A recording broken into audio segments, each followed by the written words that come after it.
13 मार्च 2022 के 3 बिजनेस दिन के लिए एक्सपो 2022 का अप्रूवल दिया था।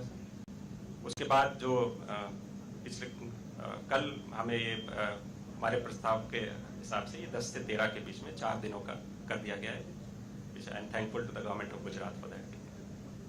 24 जुलाई को जो हमने ड्राफ्ट एमओयू, जो रिस्पॉन्सिबिलिटीज हमारी और स्टेट गवर्नमेंट की होंगी, उसमें ड्राफ्ट एमओयू को हमने गवर्नमेंट ऑफ गुजरात के साथ शेयर किया था।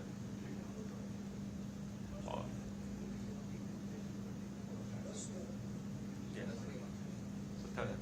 Wednesday, Thursday, Friday, Thursday, Friday, Saturday, Sunday, 2+2। तो इसी को तैयारियों को आगे बढ़ाते हुए 27 जुलाई को रक्षा मंत्रालय की टीम ने गुजरात का दौरा किया और उनके वेन्यूज को देखा, किस वेन्यू पे, किस एग्जीबिशन ग्राउंड पे क्या चीज़ें आयोजित हो सकती हैं। तो एग्जीबिशन के लिए 2 जगह फाइनल की गई सर। जो एग्जीबिशन, मेन एग्जीबिशन होगी, जहाँ हैंगर्स होंगे, जहाँ पे एग्जीबिटर्स अपने डिस्प्ले करेंगे, वो एलिवेट एग्जीबिशन सेंटर पे हमने सोचा है। और दूसरा जो इनॉग्रल और सेमिनार्स, वैलिडिटी सेशंस है, वो महात्मा मंदिर कन्वेंशन एंड एग्जीबिशन सेंटर में हम आयोजित करने का प्लान करते हैं। इसके साथ साथ जो लाइव डेमोन्स्ट्रेशंस के लिए जो एरिया है वो अभी अंडर फाइनलाइजेशन है।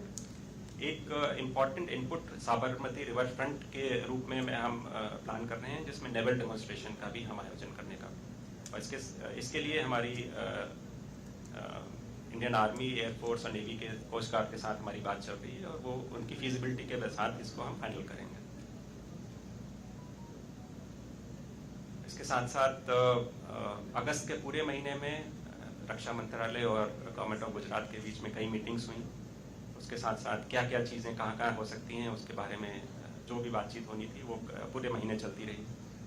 9 अगस्त को माननीय रक्षा मंत्री ने जो विभिन्न कमिटीज़ होती हैं जो इस पूरे आयोजन का ओवरसीन करती हैं, तो उनका आयोजन उनके अप्रूवल दिया गया था।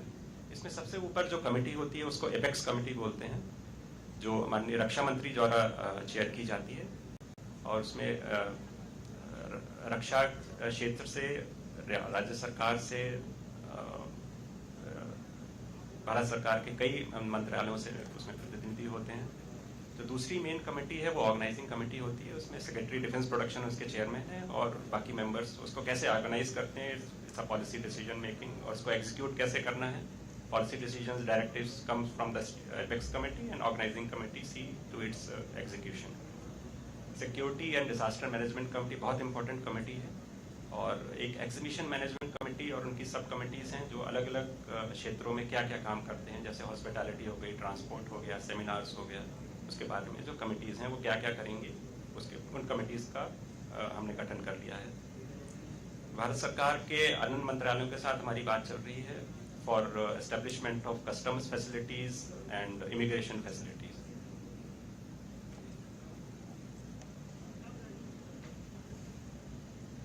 इसमें मिनिस्ट्री ऑफ एक्सटर्नल अफेयर्स का इम्पॉर्टेंट रोल होता है, क्योंकि जो पॉलिटिकल क्लियरेंस होती है, जो राष्ट्र हमारे साथ पार्टिसिपेट करते हैं, उनकी पॉलिटिकल क्लियरेंस एमईए द्वारा दी जाती है। तो टोटल 161 कंट्रीज़ का हमने प्रस्ताव किया था एमईए को। उसमें से आज तक 68 कंट्रीज़ का क्लियरेंस हमें मिल चुका है, और बाकी जो कंट्रीज़ हैं उसका clearance they must be coming on the way. और सर आज के दिन जो 2 सितंबर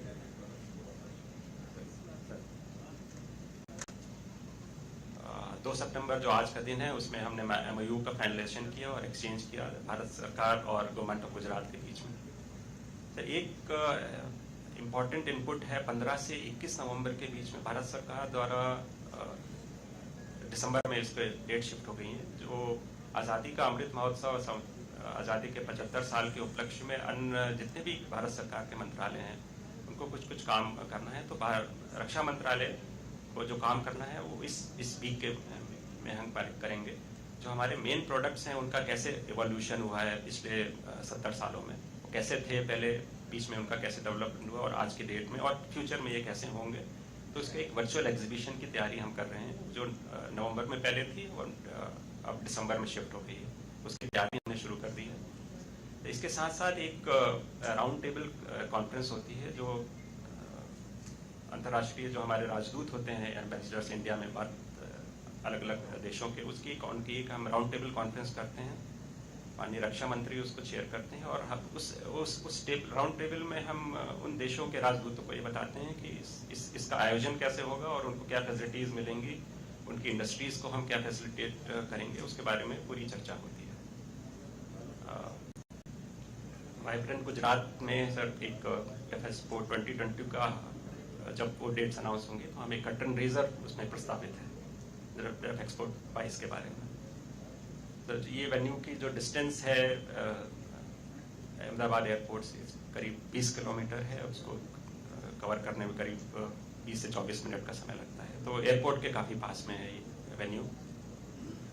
सो दो एरियाज हमने फाइनल किए थे, one is the helipad exhibition ground, और दूसरा जो है महात्मा मंदिर एग्जीबिशन सेंटर, वो आगे वाली स्लाइड्स में मैं दिखाना चाहूँगा। हेलीपैड एग्जीबिशन सेंटर में देर आर 13 एग्जीबिशन हॉल्स, तो इसमें हम डिस्प्ले करेंगे, जो एग्जीबिटर्स को हम स्पेस अलॉट करेंगे वो क्या अपना प्रोडक्ट डिस्प्ले करना चाहेंगे, और इसके साथ साथ जो बॉटम में ओपन डिस्प्ले एरिया लिखा हुआ है उसमें जो हमारा स्टैटिक डिस्प्ले हमने दिखाया था उसमें वो इसका एक झलक हम इसमें यहाँ पे भी रखना चाहेंगे।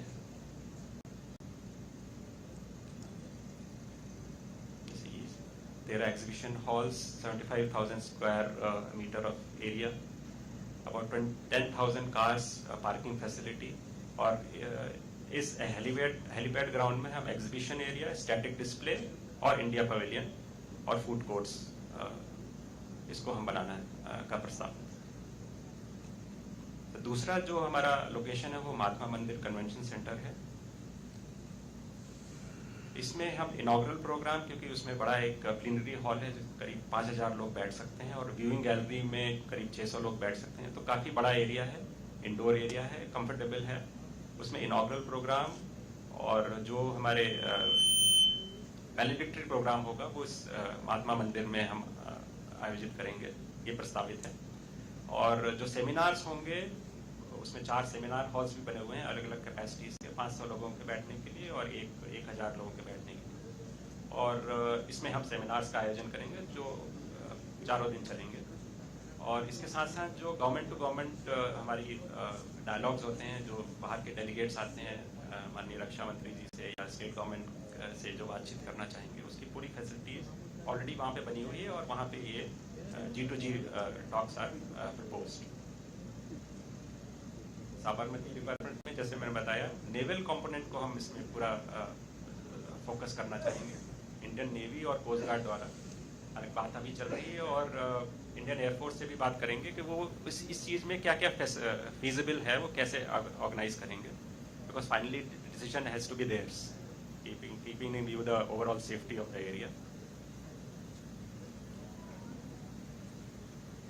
FEXPO 22 का एक ब्रॉड प्रोग्राम है, प्रस्तावित है, सब्जेक्ट टू फाइनल चेंजेस, क्योंकि 10 से 13 को हम आयोजित करेंगे। तो 9 मार्च को हम कर्टन रेजर एक आयोजित करते हैं, जिसमें मीडिया को बुलाया जाता है और FEXPO के बारे में, एग्जीबिशन के बारे में उनको बताया जाता है।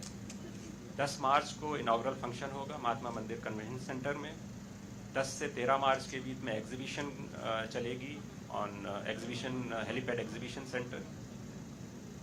इनको 2 भागों में है, तो 10 और 11 के बीच, 10 और 11 मार्च को बिजनेस डेज, और पब्लिक के लिए 12 और 13, बिकॉज सैटरडे संडे हैं, तो maximum footfall we expect, and of course subject to covid situation at that time and observance of protocol appropriate behaviour by all participants. 10 मार्च को मेन इनॉग्रेशन के बाद इंडिया पवेलियन का भी इनॉग्रेशन होता है, और उसी दिन शाम को माननीय रक्षा मंत्री द्वारा एक डिनर का आयोजन किया जाता है, जो बाहर से हमारे डेलीगेट्स आते हैं, हमारे गेस्ट आते हैं, उनको सम्मानित करने के लिए और उनको पार्टिसिपेशन के लिए।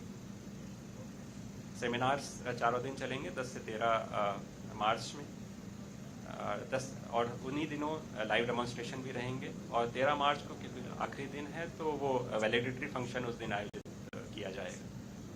जो कुछ मेजर प्रोग्राम्स प्रस्तावित हैं वो क्योंकि first round of India Africa defence ministers conclave Lucknow में हमने किया था, तो ये दूसरा राउंड हम यहाँ प्रस्तावित कर रहे हैं, डिफेंस मिनिस्टर्स कॉन्क्लेव। और हर डिफेक्सपो और एरो इंडिया में हम इंडिया और रशिया के बीच में एक डायलॉग जो हमारा चलता रहता है मिलिट्री इंडस्ट्रियल कॉपरेशन के बारे में, that will propose to continue in this edition also. From startup point of view हमारा एक प्रोग्राम होता है DISC, defence India startup challenge, जिसको डिस्क 4 उसके संस्करण हो चुके हैं। डिस्क 5 अभी लॉन्च अगस्त महीने में किया गया था माननीय रक्षा मंत्री द्वारा। डिस्क 5 के विनर्स को हम उन दिनों में उन डिफेक्सपो के किसी एक दिन में उसको हम सम्मानित करेंगे। और इसके साथ साथ जो स्टेट गवर्नमेंट, राज्य सरकार जो प्रोग्राम करना चाहे उसको हम इसमें सम्मिलित करेंगे। That is all sir, thank you. धन्यवाद सर। डिफेंस एक्सपो के आयोजन के विभिन्न पहलुओं पर विस्तृत चर्चा करने के लिए आपका धन्यवाद। अब मैं माननीय मुख्यमंत्री श्री जी से अनुग्रह करती हूं कि वो अपने विचार हमारे साथ साझा करें।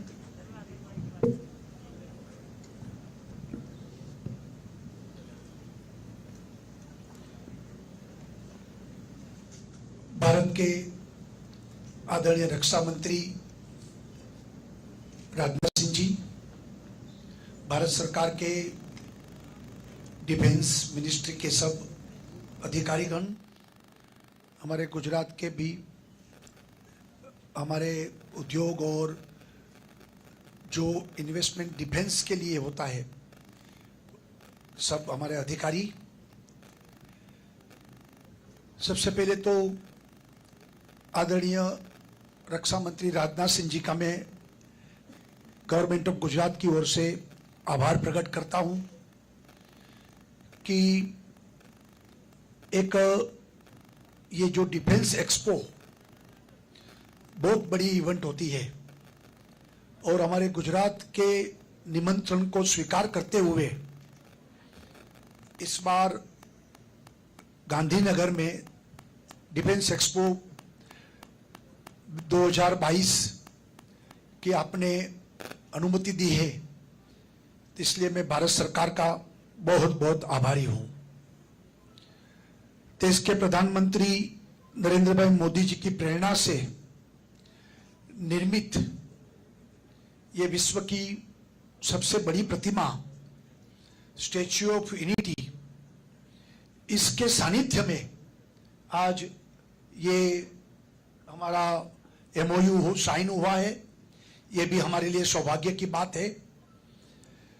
और इस डिफेंस एक्सपो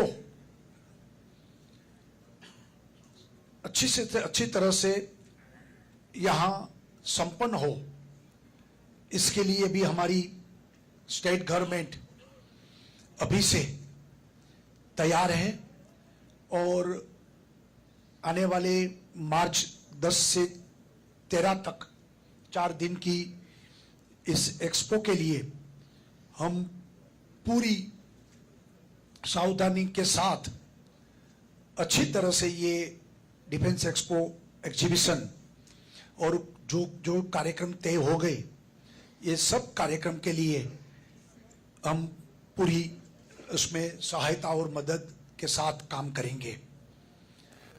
रक्षा क्षेत्र में आत्मनिर्भर की यह यात्रा डिफेंस एक्सपो के लिए भी, इसके जरिए उसकी गति भी तेज होगी। गुजरात आज बेस्ट डेस्टिनेशन ऑफ इन्वेस्टमेंट के नाते गुजरात आज आगे बढ़ रहा है, तो उसमें भी ये डिफेंस की इन्वेस्टमेंट गुजरात में भी उसको लाभ मिलेगा।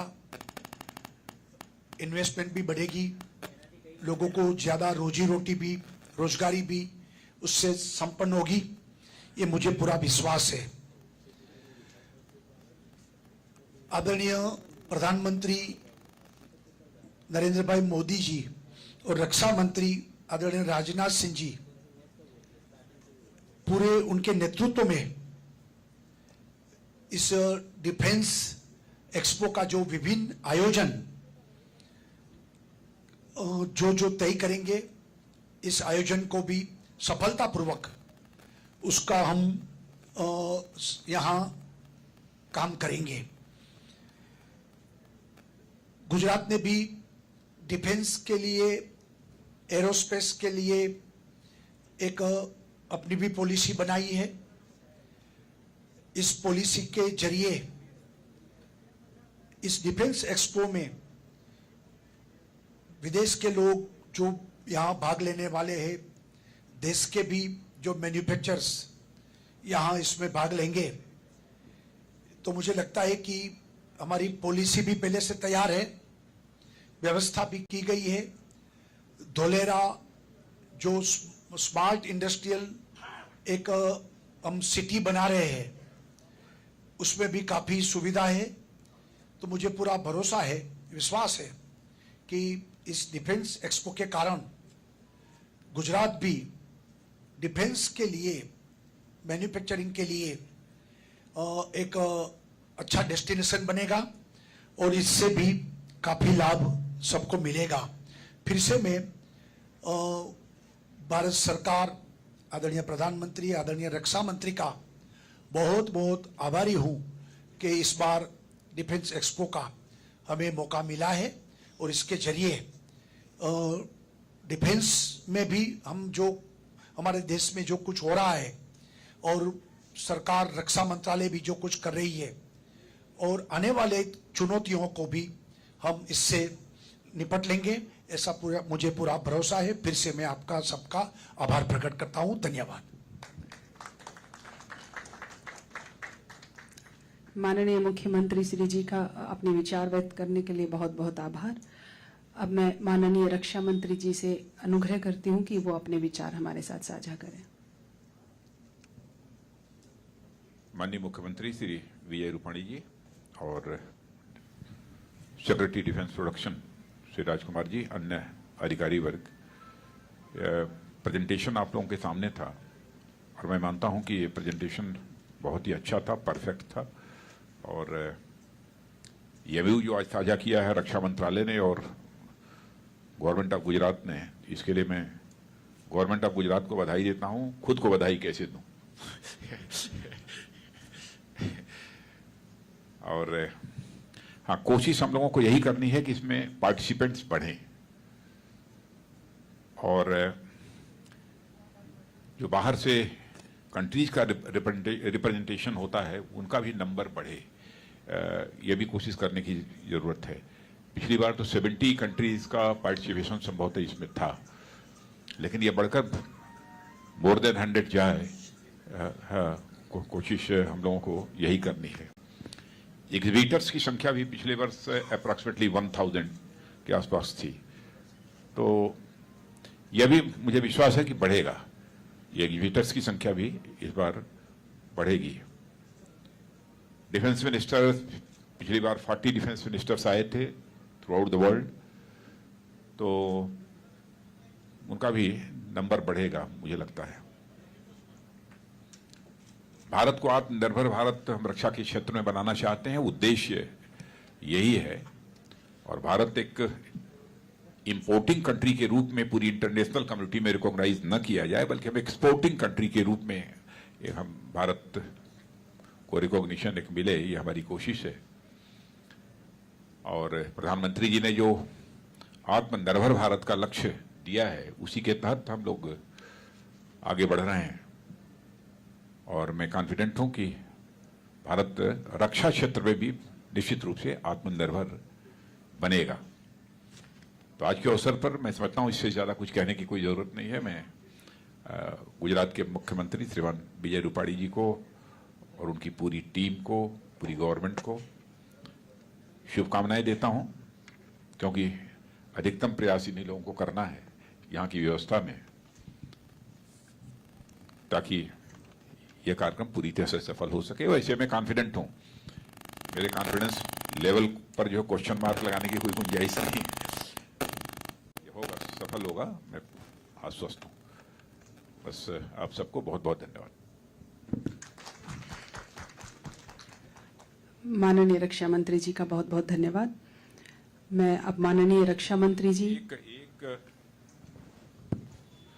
एक आग्रह जरूर मैं रूपाणी जी से करना चाहूंगा कि इसमें बाहर से जो लोग आएंगे,